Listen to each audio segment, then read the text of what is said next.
Good morning. Good to see you all. I see you've been active on the chat. And is it T-Bone's birthday? Happy birthday, T-Bone. Happy birthday to you. And welcome to all of you that are on today's Cichlids and Coffee. I hope wherever you are, you know what I'm going to say. I hope you're drinking from one of these. And maybe wearing one of these. The new t-shirts are in at the Teespring. You can see the back is the logo of the channel. I don't know if you could see that, but always be learning. Always be learning. So welcome to today's Cichlids and Coffee. Welcome to my wonderful moderators, GP and Candy, and maybe even Kevin and Denny will join us today. And let's see here. Cat Sailor, T-Bone, Darren. Let's see who else is here. Arbaglio, hello Arbaglio. And Po-Siwi, hello Po-Siwi.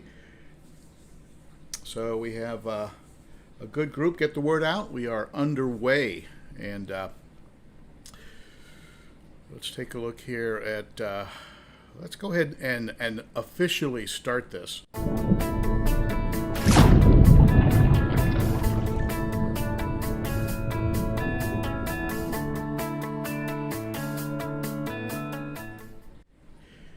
As always, if you're new, don't forget to hit that sub button and the bell so you always get notified when I upload content.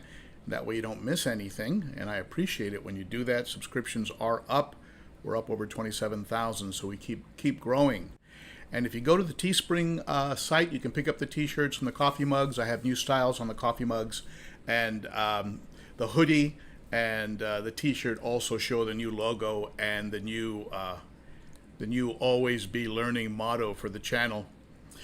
So go to Teespring for that. And for those of you who've been using the Amazon link to go to Amazon, I thank you very much for that. It's a great way to support the channel. It doesn't cost you anything. If you're going to go to Amazon anyway, you can use the amazon.com/shop/Ben Ochart. And anything you buy on Amazon gives a very small percentage to the channel, and it's a real great way to help the channel.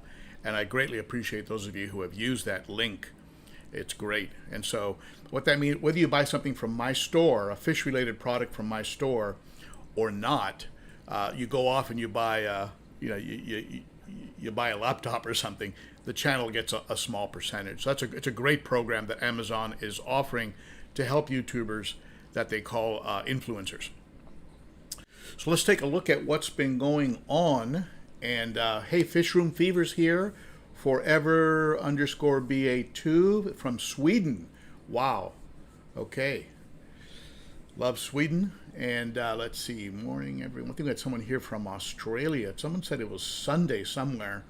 So, all right. Let's take a look here at what's been going on. And I released a few videos. One of them was had a great response. The trip to the local fish store that I consider a legend. And this was going to Mark's, and boy, I had tried to get into that shop for a long time, but there was always something. The last attempt before I finally got in, he had all his windows broken from a protest. One of those peaceful protests that ended up breaking all the front glass of his shop, which I don't know why you would break the windows of an aquarium store, but you can imagine the mess. He had aquarium displays on the front, and they didn't take or steal anything. They just broke the windows, and so I couldn't go. So, a month later, I was able to get out there.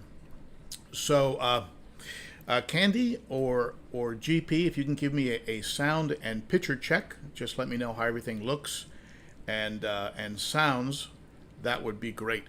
And everything on my end says that it's going through perfectly, but until I hear from you, I don't know. So at any rate, the response to that video was very, very good. He has a small shop, like so many shops, and he works 7 days a week. He's either out buying fish from wholesalers, working on the tanks, doing all the water changes, maintenance, cleaning, acclimating, all that kind of stuff. And so I Okay, Candy, sound and audio good. Thank you. Thank you, Candy. You're the best. So, at any rate, his shop for the space he has, he's able to have a very good collection of salt and fresh water. Right when you come in, it's real funny. He's using that sort of model that you see in the big box stores, you know, the Petco's and the PetSmarts. Right when you walk in, the first thing that hits you is a lot of those glowfish. And if you have glowfish and any thoughts on glowfish, put them on the chat. I think you know what I feel about them. I think I heard that they're not painting them. They're actually a genetic thing now, so it's a little easier on the fish. And I've also heard, I mean, my opinion is that if they get fish keepers into the hobby, you know, little Joey comes in and goes, "Whoa, gotta have one," and that evolves into him becoming a lifelong fish keeper. I think they're a good thing. They're sort of like a little hook into the hobby, and so I think they're good in that way. And you know, at first, when I first saw them, and when I first saw the glow bettas, I kind of ragged them a little bit, you know, because I was like, God, this doesn't seem natural. This is kind of weird. But then I gave it more thought, and I thought, you know what? If something like that helps to build up the hobby, if that's what it takes, hey, let's do it. Let's do it. And some people will continue to keep them and love them, and I know some of you probably do. And but I think it's a good thing. So I think it's helping more than hurting. I also did something on oxygen. Somebody wrote to me and said that they had tried various things and their fish continued to be working the gills. And so I decided to release a video similar to some videos I've done before on oxygen, getting oxygen into the tank. And, you know, lots of factors involved. You know, you're running your tank too hot. That could be a factor. You just don't have enough surface breakup, you know, whether it's coming from bubblers or power heads. There could be a lot of factors involved in there that you're not getting enough oxygen exchange going on, and the fish are struggling. Now, after reducing the temp, adding a bubbler, repositioning the outputs of your filters, adding a power head, you know, you do all those things and you have a lot of surface motion going on, and your fish are still displaying some of that gasping, overworking their mouths at the top or at the bottom of the tank. There is a chance that you may have, you know, flukes or parasites that have attached themselves to the gill plates, and as a result are actually choking out your fish. And so then you have to change your strategy, of course. But I of course had a situation with oxygen where I mean, you can see it in one of my old videos, and I think it was an expensive mistake or costly mistake, I forget, but I repositioned some outputs, and I didn't really realize that those outputs were responsible for providing the bulk of the oxygen to my 60-gallon. I made the mistake of making a major change right before going to bed. I always suggest, if you're going to make a major change in your tank, even something like a water change, or the addition of fish, or the repositioning of outputs, or the adding or removing of a power head, never do that before you go to bed or before you leave for, let's say, 5 or 6 hours or go to work, because you're not going to be able to observe any change that might have occurred. So if you're going to do something, do it so that you have a little bit of time afterwards to observe, because if your fish go into some kind of distress, you can spot it immediately and do something about it. And that was the big mistake I made. I made a change to the tank, and I went to bed. And the next morning I had, I believe, 6 of the largest fish, the ones that needed oxygen the most, they died, and including a very large Fusco that I was absolutely in love with. I had a lot of red in his body. It was very rare Fusco, and a lot of red in the tail and the anal fin. And then you can't figure it out, because what happens is the fish die off until there's enough oxygen to sustain the remaining fish. So you have 6 fish die off, and 6 smaller fish look healthy and are acting normal. And so you're like, what happened? What the heck happened? How did 6 die? 6 stayed okay. And then I gave it some thought. I reached out to a few fish keepers, I think Evan and Jay Wilson back then, and John and Lisa, and they reached back to me and let me know what they thought. And I figured it out. It was on me. There's no one to blame except myself. Sean DeClerc comes in with a super chat. Thank you so much, my friend. I appreciate that. And on the subject of super chats, I was gonna give away some stuff. Now here's the deal. If you're, I can give the stuff to domestic, but if you're across the ocean somewhere, I can't really get this to you because the shipping is insane. But I'm trying to figure out a way to tie in the super chats, and I know it's going to make it like $10 or more, but I think what I'll do is any super chat, for every $1 you get like 1 entry. For every $1 you get an entry, and if your name gets drawn, you get first place. First place is going to be, if you want it, if you feel you can use it, first place will be this. This is a very expensive, brand new. This is the new design of the algae scrubbers from Santa Monica Filtration. They've improved the tubing. It's softer. It's a softer tubing. They've improved the lighting setup. The magnets are really powerful. That's why the cardboard's in between here. These magnets will snap your finger really hard. Ask me how I know. And they've improved the lighting. They've added a better set of lights. These are the lights that create the frequency that's perfect for algae to grow. So it's like they've studied and they know the exact lighting frequency, the right kind of light for algae to really, really take off. And then what happens is you get a bunch of algae growing on this rough surface in here. This is a very rough surface, which is ideal for algae to attach. I don't know what these run. $300, $250, $300. They've added additional heavy-duty wiring, and you can see here very thick, heavy-duty wiring. I mean, they've really upgraded. This is much better than the unit I have, and don't think that it didn't cross my mind to keep this unit.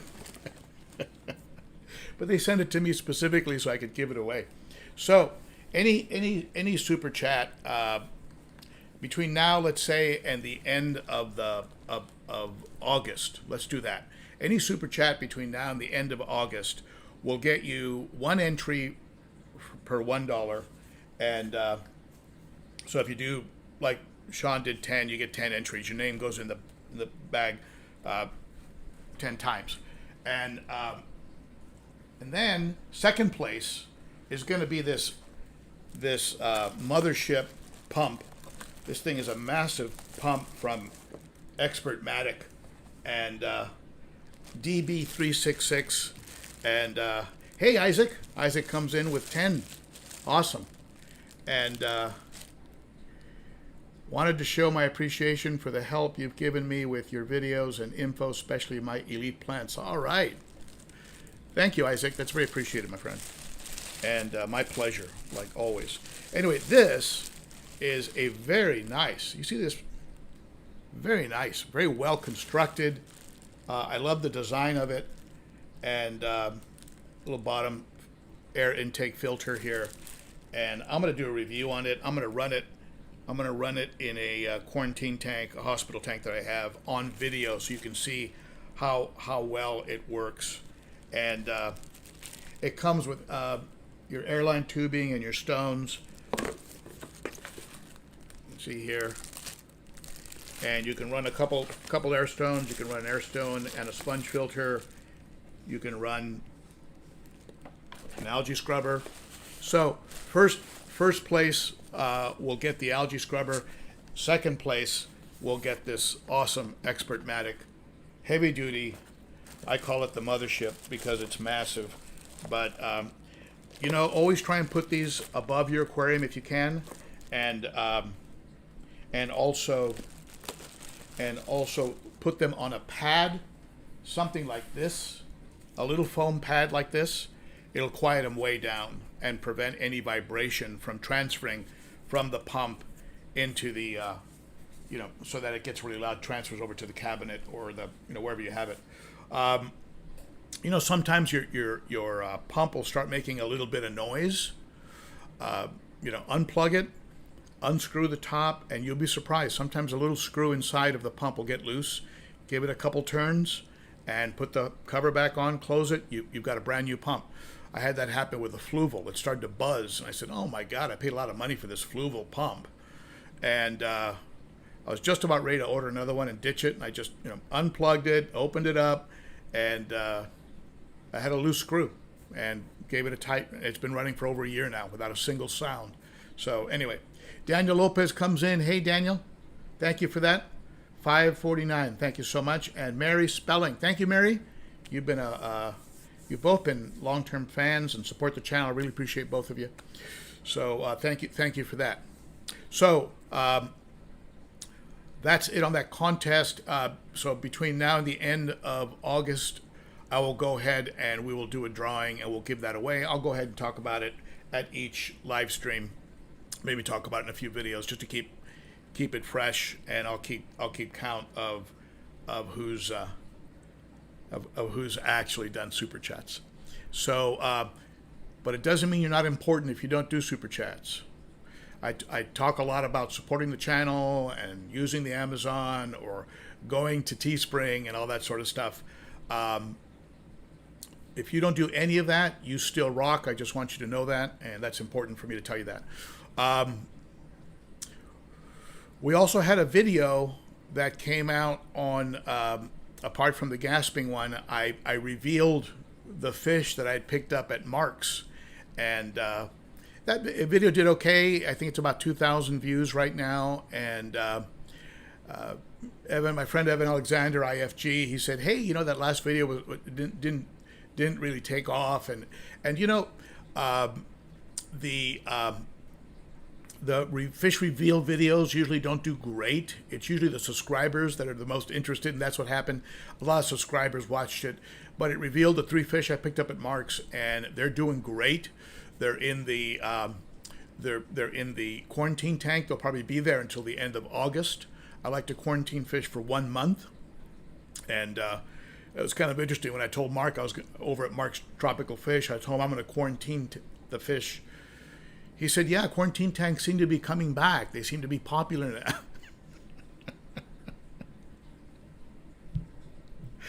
Oh, God. I mean, you would think that would be a very normal, but it's not. A lot of folks just bring fish and dump them in, and if the place they bought them from are sharing filtration, that fish comes with whatever is going on in that shop. Jordan LaBelle comes in strong. Thanks for your help and advice. Very appreciated. You rock. Thank you, Jordan. That's very much appreciated. That's very, very nice of you. And you'll be definitely in the contest. So those were the three videos that came out. And Danny Lopez comes in again. Number 1 fan. Thank you, my friend. And you guys are really showing some love today. And so that's what occurred last week with regards to videos. And what I have coming up is 3 videos, and the one tomorrow is tied into that those 10 tips. Remember I talked about the 10 tips that I had done a few years ago, and how that video, I think it's over 400,000 views or something.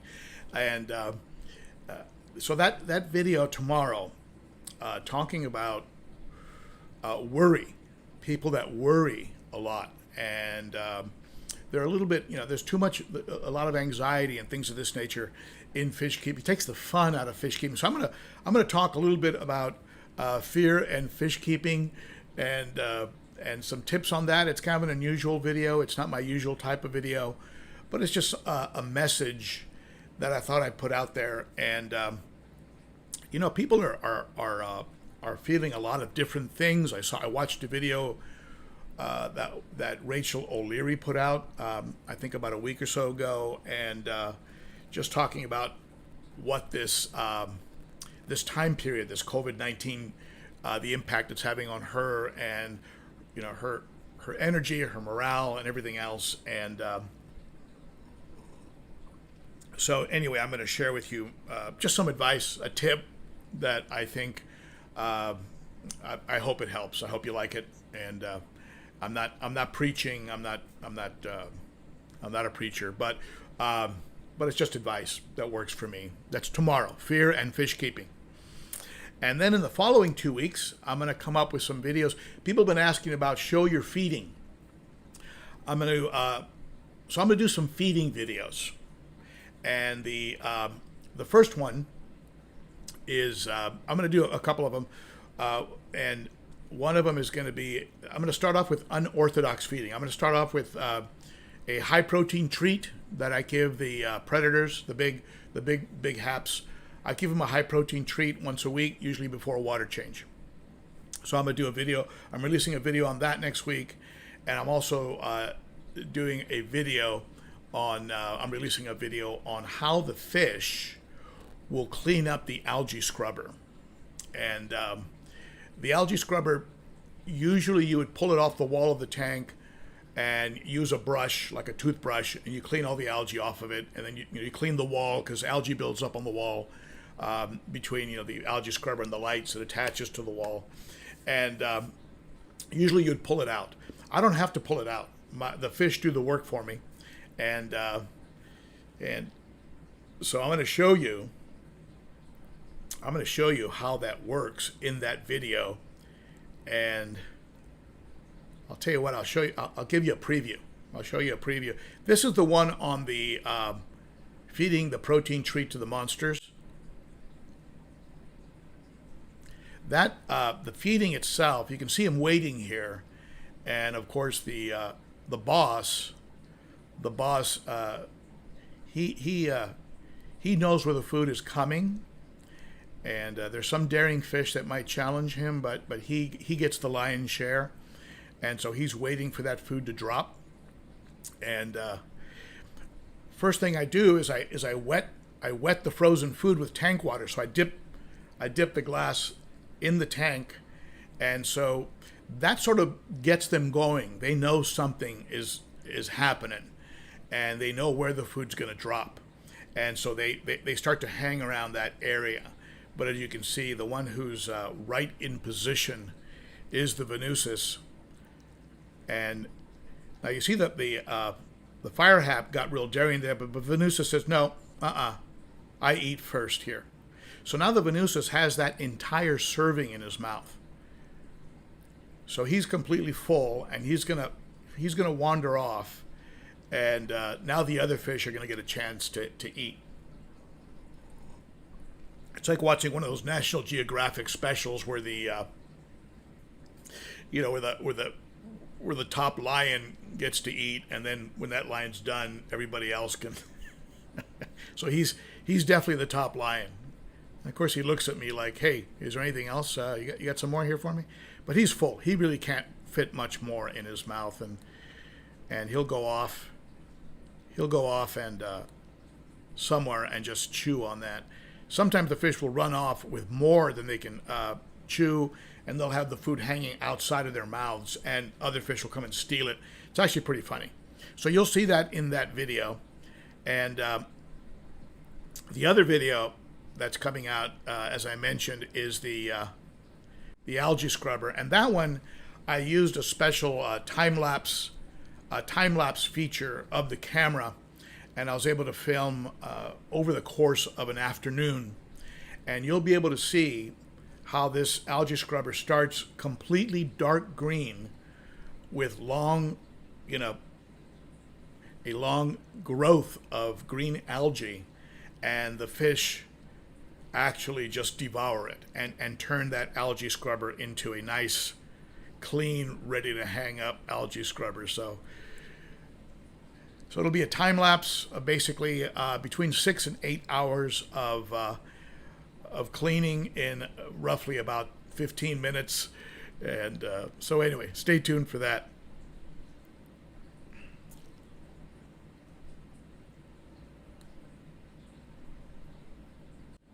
So let's take a look at what you folks are into here.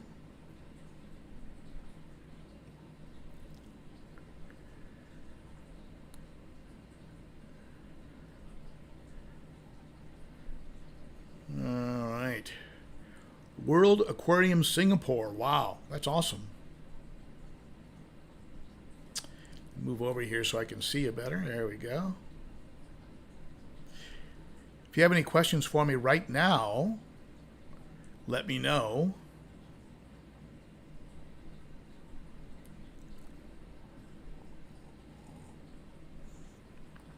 I am looking at the chat, so if you want to ask me anything, fire away.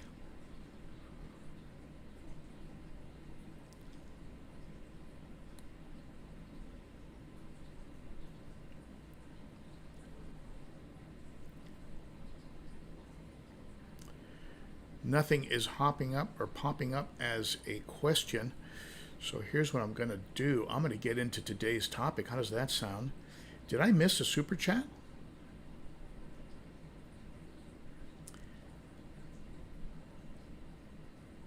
Let me see here. Candy, did I miss a super chat? I see one up there for 19. Jordan. Oh, no. Okay, good. We're caught up. Okay, good. Excellent. All right, let's go ahead and carry on. Let's get into today's topic. And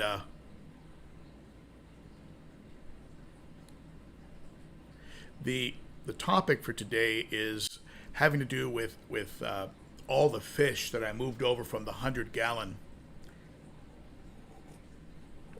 And I'll tell you the result, the overall result has been in some ways very, very good, but in some other ways it's been a little bit of a disappointment.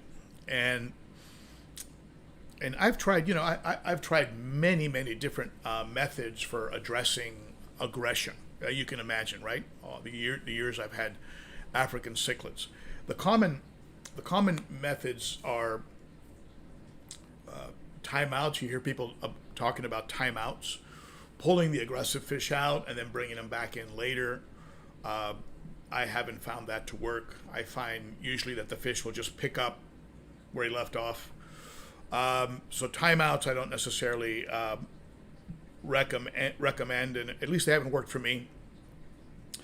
Rearranging the decor of the aquarium, you hear that one a lot. I'm going to rearrange the aquarium. Maybe that'll confuse them a little bit on territory. And I've seen some limited results with that, and so it's the only thing that I'll tell you. The only thing I've seen that has handled aggression, honestly, has been either removing the aggressor or the one that's being beaten up, or either removing one of those. I haven't had any really results with I would say that's probably the only thing that would really permanently handle it is removing that. And it doesn't mean that the aggressor isn't now going to find a new target, because that happens as well. If you have a fish that's just overly aggressive and was beating up one fish in particular, you remove the fish that the aggressor's been beating up, and they'll probably find another target. And so the thing that honestly, the only thing that's really worked has been that fish somehow and for some reason changing in temperament, changing in attitude.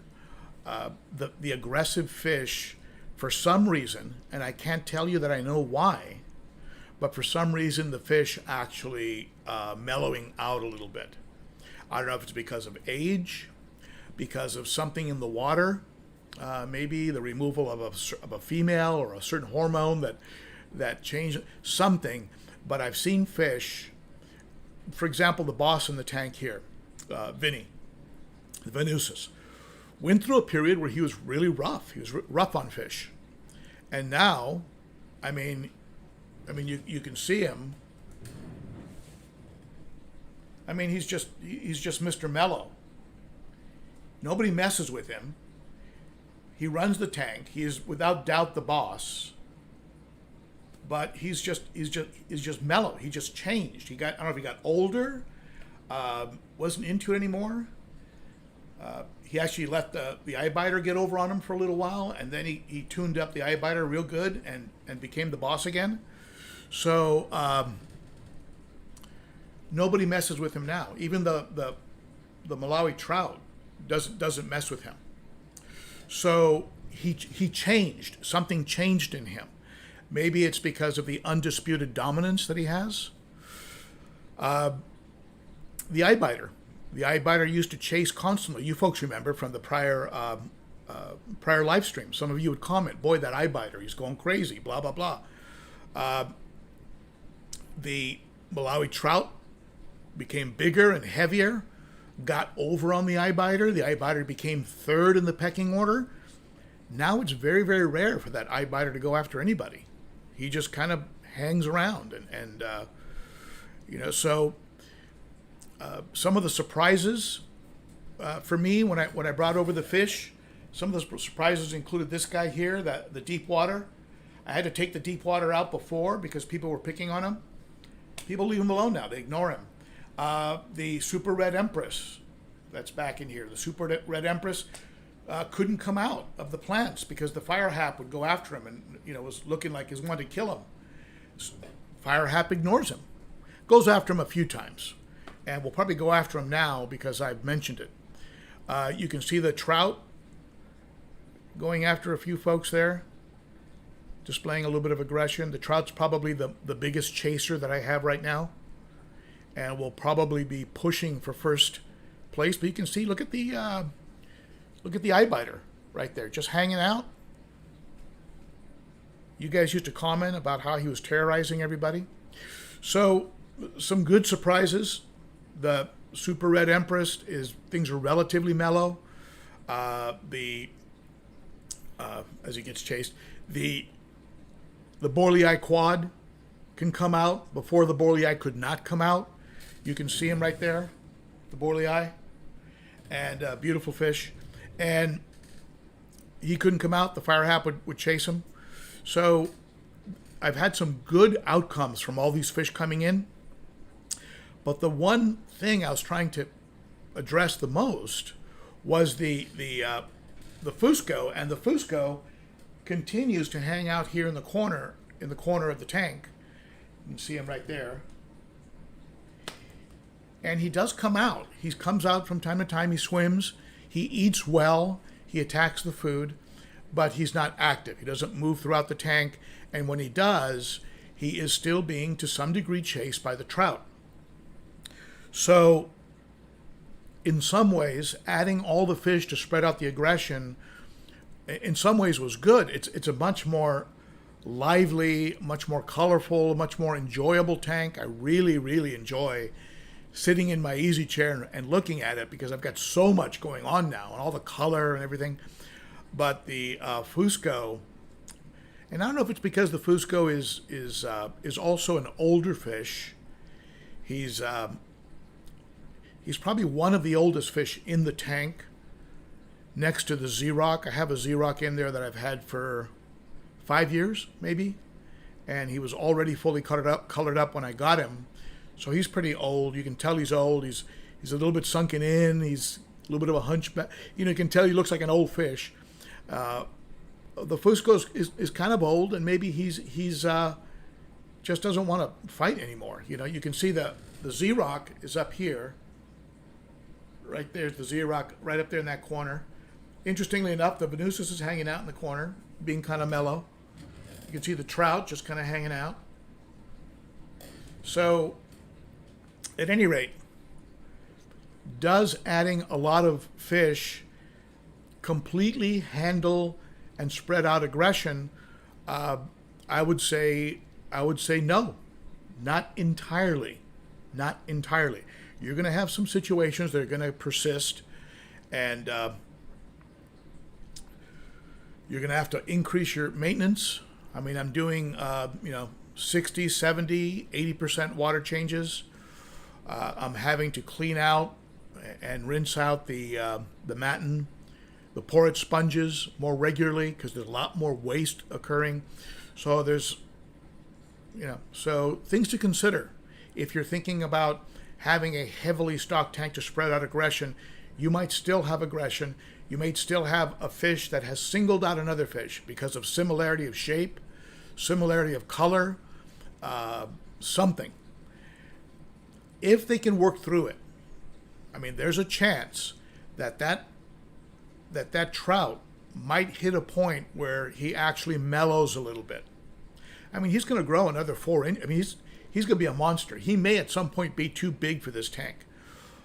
So that's where they're talking about that 180, that 300, eventually when I get over to Tennessee. So he might be too big for this tank at some point. I'm even contemplating selling off the big boys and allowing all the medium-sized fish to now take on size in this tank. That would mean selling off Vinny, the Venusus, the Eyebiter, possibly the trout, the Fusco, possibly even the Fire Hap, selling them off and allowing all of the more medium-sized fish to then take on size and develop in a less dangerous environment. I mean, the hawk colored down when he came over. He was very colorful in the 100. A lot of blue in the face, blue in the body. When I brought him over, he colored down the living stone eye, the big living stone eye you see here over my shoulder. This guy here. He had blue in the face and some blue. I mean, he's getting blue and green in the body in the 100. Completely colored down into his juvenile body pattern. So, and they do that when they feel that there's some danger. There's a threat here. They're subdominant, and so they don't want to show colors. Now, there are some fish that are obviously subdominant, and like this super red empress right there, definitely a subdominant fish. The deep water right there. The electric, this electric guy right here, the hap, electric blue hap. I mean, those are very subdominant fish, and they haven't lost any color at all. So my conclusion is that every theory that we've heard, for every anecdotal story about aggression that we've heard regarding not just African cichlids, but I imagine this applies to Central American, New World, South American, other lakes. Anything that you've heard about aggression has exceptions. You're always going to have exceptions. I hear from people that have dragon bloods that are insane, and I hear from people that tell me they have a dragon blood that's the most mellow fish they've ever had. OBs. You hear people say every OB is crazy. I've had OBs that were very, very mellow. So, you roll the dice. You roll the dice and hope that whatever they're going through, that they change before you have to get rid of them. But if they don't change and they're too destructive, and sometimes those are your most colorful fish, your most beautiful fish, sometimes are the most aggressive ones. They're fired up, and so they show great color. And so it's a sticky, kind of a sticky wicket, kind of a tough, like, what do I do? I love this fish. The colors are crazy. He's got everybody else shredded. Everybody else has shredded fins. What am I going to... It's a tough call, but that's the life of an African cichlid keeper, right? Or probably a cichlid keeper in general. So if you folks have any tips or any experience with heavily stocked tanks in an effort to spread out aggression and reduce aggression, let's hear about it. Let's hear about it in the chat. Let's hear about it in the live chat. Let's hear about it in the comments under the video if you watch this video after it posts to YouTube. And because it's a subject that, you hear a lot of people talk about it, but I tell you, it has a lot of moving parts And as I've said before, it's a very fluid situation, pun intended. You don't know. You can put the guy in timeout for a month, bring him back, picks up where he left off, redistribute all the decor, add 10 fish, take out 10 fish, and so it's one of those. I think that you're going to have to consider that there's an X factor, and I hate to use the word luck, but someone just sent me a stock list. Somebody just sent me a long stock list of fish, and on the stock list, he had redfin boreal eyes. He had some OBs. He had a dragon blood. He asked me about his stock list. I just said, yeah, well, first of all, don't put Mabuna in there. He didn't like to hear that. Said, don't put the Mabuna in there because I think eventually it'll become a problem. He had other lakes. I said, don't put the other lakes in there. I think that my experience have been with mixing lakes is that it'll work for a little while and then something happens. And then he had some fish in there that are traditionally very aggressive. And he asked me, I said, well, look, you're rolling the dice. You roll the dice. Go ahead and get them and keep your fingers crossed. Keep your eye on them. You might be one of those folks who scored a mellow dragon blood, a mellow OB, a mellow eye biter. There's also a chance that he turns into a serial killer maniac. So just keep an eye on it and see how it plays out. So T-Bone asking about those tiger barbs and green moss barbs. Is that what the green barbs are called? Do they look like tiger barbs, but they're green? I will say this. They seem to do well in schools. They seem to do well in bunches, and they look beautiful with all those stripes moving around. So if you can put maybe 6 or 7 of each one in there, that could be pretty interesting. I will say this. My experience with that type of barb is that they can be nippy. They can be a nippy fish, and just be aware of that. If you have angels in there, anything with flowing fins, even neons, things like that, they can harass and be a bit nippy. So keep an eye on them. Maybe you'll get lucky. So Elflower 1 stars, you're late. I need to see a note. Do you have a note explaining why you're late? And of course, I'm kidding. So let's look at the chat here. Let's open this up to questions, and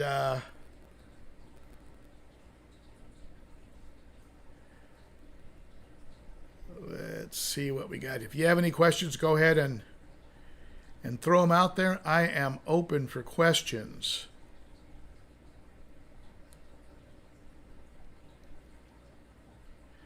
Posiwi, my jerk dragon blood now happily lives with the Mabunas.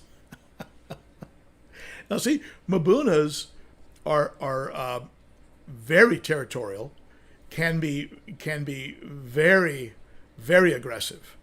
And so I would say that they probably are keeping him in check to some degree. They're also just one big long muscle. I mean, they're just a very strong fish normally, even though they eat a lot of veg.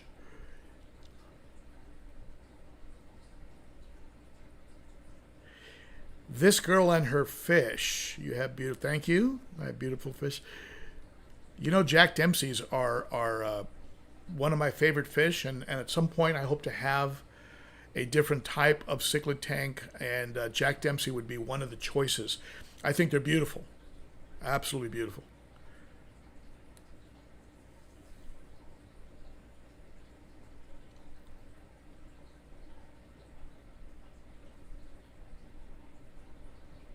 Mary Spelling, a couple of my cichlids are hanging out at the back wall and not really moving their mouth much. Was thinking about using Canoplex, Metroplex. I've lost 2 fish.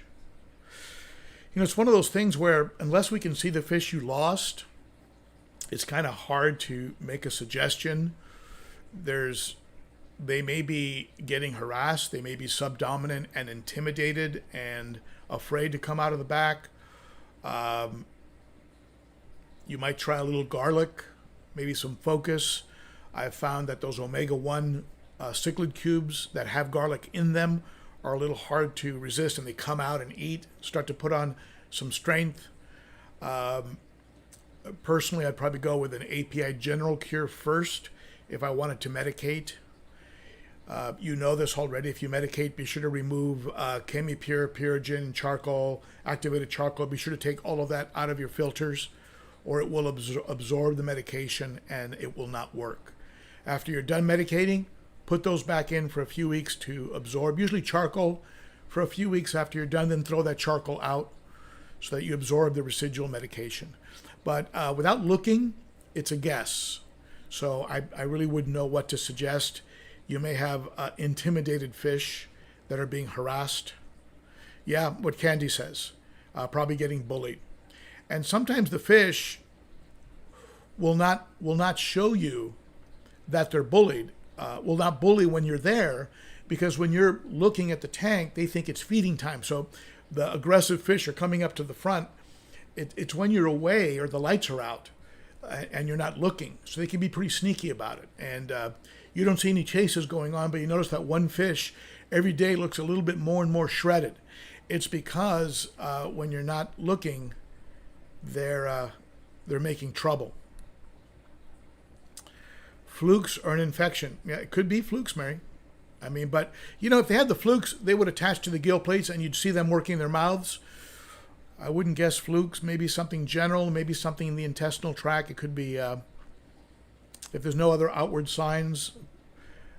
If you have parasites, you would also see stringy, translucent poop, very, very stringy poop. See if you see that. See if their stomachs are caving in or their stomachs looking bloated. I mean, there's a lot of things we got to look for, and it's hard without a video. This girl and her fish sounds like stress. Yeah, could be a stress issue.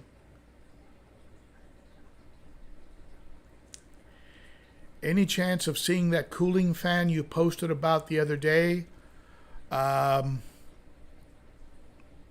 Yes. Yes, you can look at the cooling fan. I showed it in a prior video, but I don't mind getting it. It's over at the 100.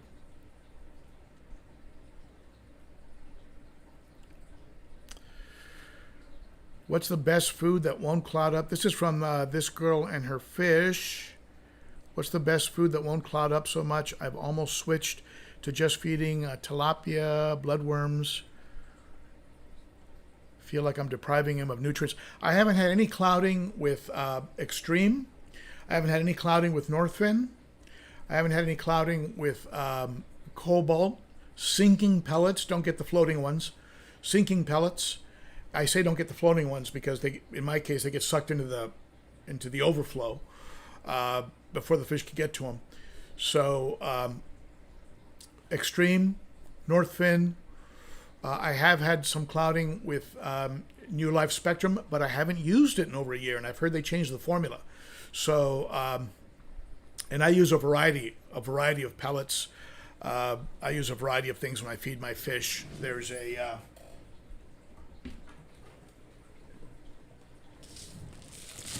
this is a Cobalt probiotic predator food container, but what it has in here is a total mix of stuff. There's some, I think there's some Extreme in here. There's some of these massive, they look like rabbit poop, giant pellets. Those are the floating ones. I don't recommend the floating ones. I like the sinking ones more. I've got some Northfin in here. Some of the big pellets for the big boys. See the size of that pellet? It's like a 6 millimeter. Anyway, so I create sort of a food cocktail. As said it before, I don't think any one company has it either entirely figured out or has access to the best all around everywhere ingredients. And so what I do is I create this sort of cocktail of food, and that's how I feed them. So Candy lobbying for likes. I like it, Candy. It's much better if it comes from a from a moderator than from me. Come on, guys, like me, please. Don't you hate that when people, oh, please like me? And very syrupy, kind of sickening. Anthony Lumbry. I bought that eye biter already colored up from James Largo at the Cichlid Shack. He came in already as a beast. I have an old video on it called The Beast. He arrived at 6 inches, already fully colored up. He's F1, which means that it's the offspring of fish that were brought from the lake. He's like first generation. F0 would be these fish were taken, I believe, from Lake Malawi. F1 is first generation. He's an F1 eye biter. He's always had a little bit of a slim belly that I've treated, and he's that way. The Z-Rock has always had a little bit of a slim belly, and I've treated them both at some point with parasite, in a tank with some parasites. He eats like crazy, always has a slim belly. I think we know people like that. No matter what they eat, they're always kind of skinny. I don't know, he's got some kind of a crazy metabolism. So, but he came already pre-colored and has not lost his color. And Chibs, C-H-I-B-S, changing to cord didn't work for me one bit. I've had the same experience. I've moved things around, I've pulled things out, put things in, on the theory that if you change around territory, perhaps what they're protecting, if you change that, then the aggression will change. I haven't found that to be the case. Timeout worked with a jerkfish. Okay, Isaac Wayman, timeout worked. And I have heard that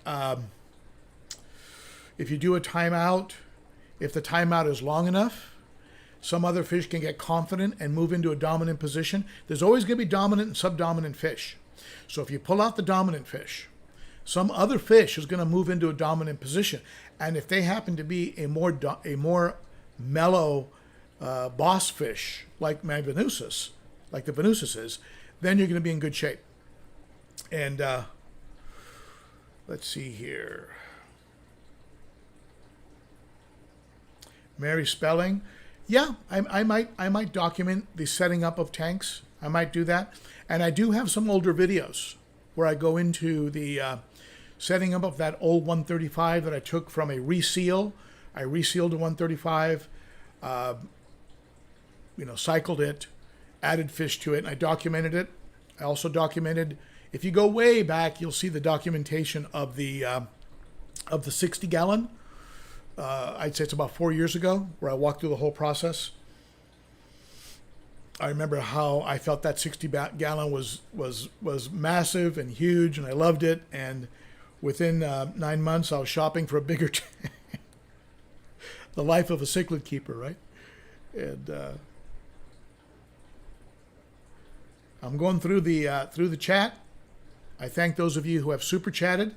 And as I mentioned early in the chat, for every $1 of a super chat between now and the end of August, you're going to have an entry in being able to win this newly designed large algae scrubber. I think they retail between $250 and $300. You'll be able to win one of these. Each $1 of super chat gets you one entry. And second place will be this, what I call the mothership air pump from Expertmatic. Large, quiet, powerful air pump. First and second place. If I get some more sponsors between now and then to throw in some goods, maybe there'll be a third and fourth place. We'll see. So thank you for those super chats. Those of you who have super chatted. Let's see. Anything else on the chat? Any questions you have, go ahead and ask them now. And what I'll do... Remco Camfias, anyone got tips for catching a fish from behind a 3D background? My bicolor jumped over and has been there for 4 days. It's driving me crazy. I'm laughing because it happened to me several times. And it is. It will drive you nuts. I had a beautiful spectabilis that got behind. I did this experiment for a while, and you've got to go back a few years in my videos, but I pulled the 3D background away from the back of the tank about 3 inches, maybe 4 inches. And I put the equipment back there. I put the filter intakes, power heads. I hid everything behind that. Sounded good in theory. And a couple fish promptly got back there. And it was very frustrating. The tank seemed to stay clean. I mean, it seemed to work with regards to filtering. I lost 3 inches of tank, which I didn't like losing that swimming room. And what ended up happening is I was able to catch a couple of the fish. I was not able to get the spectabilis. And then one morning, I decided I'm going to pull that thing out. I'm going to get him. And he was dead. He had died. And there was food back there. So I don't know. For some reason, he expired on me. He was a beautiful spectabilis. I was very upset. So pull that 3D background out as far as you can, and maybe drop something that divides it, so that you can't go back and forth. Because if you have openings on each side, like a lot of us do, you'll go crazy. So put something in there, something that'll divide it, so he can't go to both sides, and then trap them and bring them over. You can also, depending on the thickness of the 3D background, you can bend it so that it has an opening. This is a thin one. This is less than ½ an inch. I can curve it, and then you can round him up, kind of scare him so he comes out. So that way you don't have to remove the whole background. The liability of bending it is that while it's bent, another fish might get back there. And so, you can chase him out of there. Let's see if there's any more questions here, and then I will...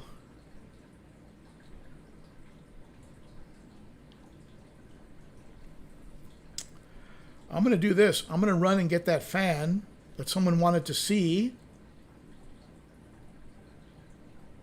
And Remco comes in with $10 for the 8-foot Nashville tank. Thank you, Remco. That's appreciated, my friend. And I'm going to leave you with the fish here for a minute and zoom you in a little bit.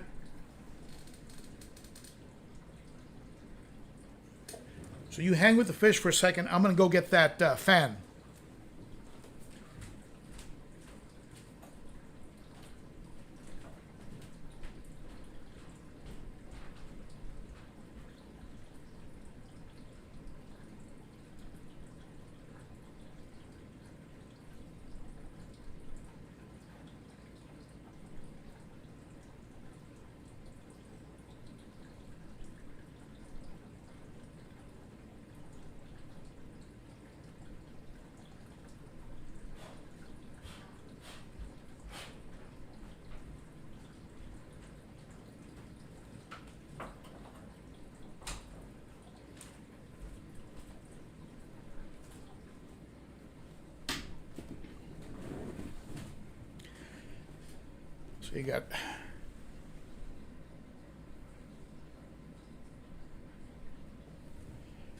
So you got some fish cam time. So this is the fan. This is the fan that was being asked about, and it's made by Zoomed, and you can attach it. You can attach it to the side. You can attach it to the side of the tank, and then run the blade this way. I have it laying on top of the tank. I just have it laying on top of the aquarium with the blades turned this way. It has a little plug-in back here, so you just run a wire down the back of the tank. You have an on-off switch here, and it runs pretty strong. It sends a pretty strong flow of air over the top of the tank. This is really good if you have, with the suction cup, you can use it on any kind of tank. But when you have a canopy, it's completely hidden, and it's very quiet. And especially if you have a canopy, because when you close the canopy, you can't even hear it. And so it blows this cool air. it blows the cool air over the tank, and I've seen it drop temperatures by 3 degrees, maybe 4 degrees overnight, and it's a gradual drop so the fish don't get shocked, and I think it works. And this is on a 100-gallon tank. I use it, and I see a change. You will have some evaporation because the hottest water in your tank is at the top, so you are going to lose some water. So watch for the evap. But if you have a tank that's getting too hot in the summer months, this Zoomed piece will work. And if you go to my Amazon store, the amazon.com/shop/Ben Ochart, I have it in my store. I have the Zoomed at the store, so you can check it out there and support the channel at the same time. How cool is that? All right, let's see. Any other questions here? Remco, thank you for that super chat, my friend. And like I said, $1 for every dollar of super chat. If you're in the domestic, if you're in the continuous 48, that's where I can ship. I can ship to the U.S. If you're abroad, I can ship. It's a bit too far and too expensive. Posiwi got some new guppies. Posiwi, I was never into guppies that much, but the last few times I've gone to fish stores, I've seen guppies. And I don't know if it's been through breeding and projects that have gone on, but there are some guppies that are crazy beautiful. And so obviously there's been a lot has changed from 20 years ago with what was available with guppies to what's available now. They have some crazy looking guppies.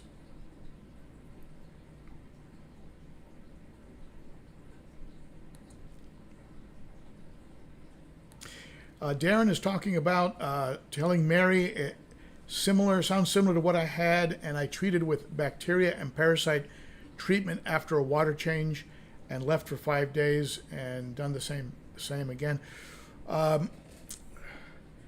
Yeah, fish acting that way, I mean, something could be off too. Be sure you really test your water. Make sure you don't have something weird in the water too. That could also be an issue. And